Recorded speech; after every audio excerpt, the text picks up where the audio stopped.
Thanks for dropping by the GBDN TV Biz blog, and be sure to watch Jean-Jacques' interview on the front page.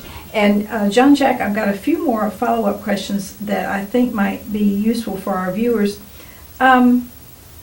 What do you think prevents a small business person from getting a retirement plan? The number one reason, everybody answer, they always give me, it's too expensive. I cannot afford it, don't have any money. And in my opinion, I think the number one reason is a lack of education, period. Because if you kind of peel the layers and you really educate yourself on the different plans that are out there, you will discover really there are some very competitive plans that will achieve the goals that you wanted to achieve.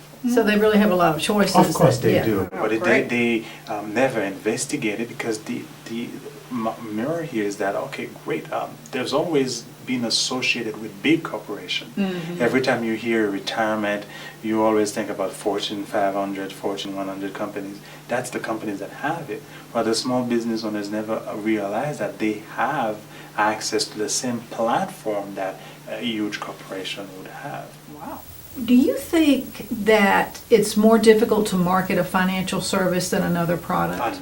It's for me, in my perspective, it's easier for to market a financial product. How so?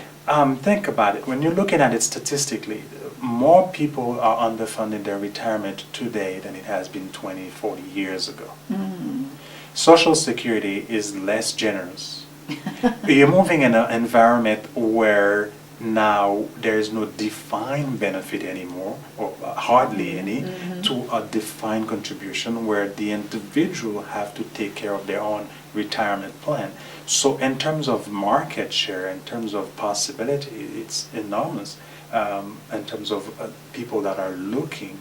And also, one thing I wanted to tell you, when I was in the workforce working for somebody else, what HR do, they just hand you the benefit package. You look at the benefit package and you say, oh man, this is overwhelming, take it and put it there. Then you look over to your next door worker and say, well, what did you pick? Yeah. Right, that's how we choose. Yeah. But what you don't realize is that individual is 25 years younger than you, or maybe 10 years younger. So we're not under the same profile. Right. So in terms of investment vehicles, we may not achieve the same goal. So in my perspective, it is not that easy really to market financial product, because the need is out there. How do you do your marketing? Well, I'm an avid networker.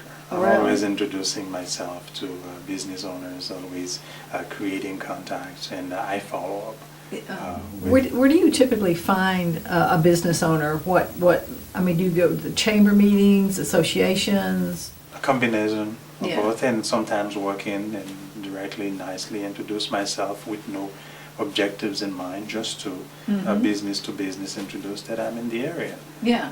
And Okay. we touch base in a couple of months later, and that's how I generate leads and talk, mainly conduct my business. What advice would you have for someone that wanted to get into the financial industries as a business owner? I would think that you need to first look at your goal and objective, what you really want to achieve. And second, find a company that resonates with your core belief. The question you always need to ask yourself when you leave a client, when you leave a prospect, or you leave their house or their place of business, you go home, look at it in the mirror, are you able to sleep at night? If you have a hard time answering that question, then probably you might need to reevaluate and do a different self-assessment. Very good. Good advice indeed. Jean-Jacques, thank you so much for being on the show today. Again, please be sure to watch Jean-Jacques' interview on the front page of GBDN TV. And if you would like to be interviewed on GBDN TV, please give us a call at the number on the screen. Thank you. Thanks for having me, Dan. You are welcome.